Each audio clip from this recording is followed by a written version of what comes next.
Aujourd'hui,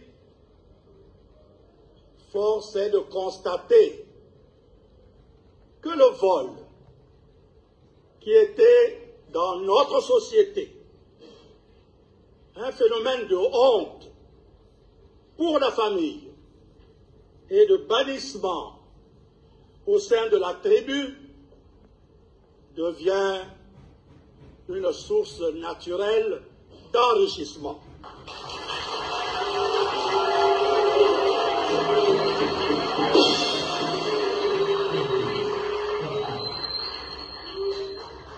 La corruption est entrée dans les mœurs et ne choque plus personne.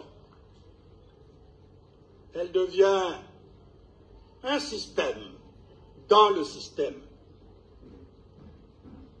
L'assiduité et la rigueur au travail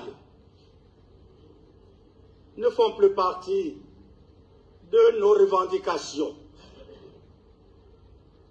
La mendicité gagne du terrain et frappe à la porte de chacune de nos habitations. Elle devient un fléau social.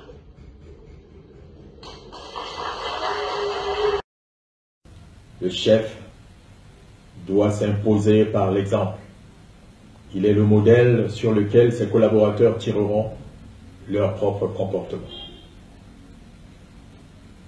Un chef paresseux, tribaliste et voleur ne peut donner le bon exemple à ses collaborateurs. La plupart des cadres qui ont été indexés, qui ont été traqués par la justice et qui sont dans les détournements de fonds, dans les crimes économiques, la plupart d'entre eux sont du PCT. La plupart des aînés qui sont là, depuis pratiquement 20 ans, nous ont montré que dans ce pays, on peut s'enrichir en quelques minutes. On peut s'enrichir en 1 an, en 2 ans. Ils nous ont montré que la vie est plus importante quand vous avez 10 appartements, quand vous avez 10 véhicules, 1000 véhicules pour vous-même. Ils nous ont démontré dans ce pays que pour être un homme de valeur, il faut être ministre, il faut être député, mais pas la facilité. Pour être un homme de valeur, dans ce pays, on nous a dit, il faut porter un t-shirt, il faut avoir 10 000. Est-ce que c'est ça les valeurs qu'on doit transmettre aux jeunes? Non.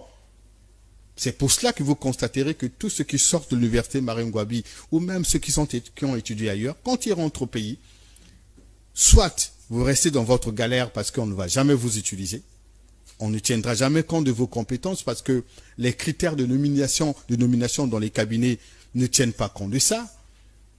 Souvent, c'est le tribalisme, souvent, c'est les accointances. Mais vous avez aussi des jeunes qui sont de l'étranger qui arrivent et qui ne peuvent pas s'intégrer parce que vous ne savez pas comment voler. Ou encore, si vous êtes là, il faut que vous appreniez à voler. C'est pour cela que ce transfert, oui, ça peut se faire. Mais pour que le Congo devienne quoi dans 20 ans, dans 30 ans? Donc, c'est ça la question qu'il faut se poser. Dans ce même gouvernement, des ministres qui ont été indexés pour détournement, mais qui sont toujours là.